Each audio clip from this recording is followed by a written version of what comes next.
Hey everyone, it's Katie back with AFI DIY, and today I'll be talking about essential oils. Essential oils have a variety of uses.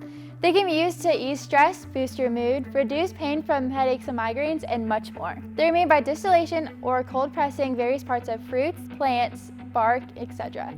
This is done to capture the compounds that produce the fragrance that you're looking for. This may sound simple, but it takes several pounds of a plant to produce one bottle of essential oils.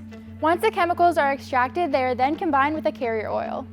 Check the link in the description so you can see all the different options of different carrier oils and their benefits. When applying to your skin, the plant chemicals in the essential oils absorb into it.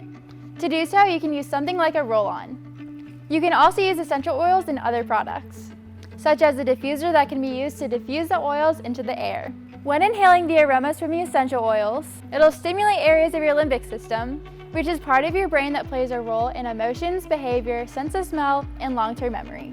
Surprisingly, the limbic system plays a strong role in forming memories. This can partly explain why certain smells can trigger memories or emotions.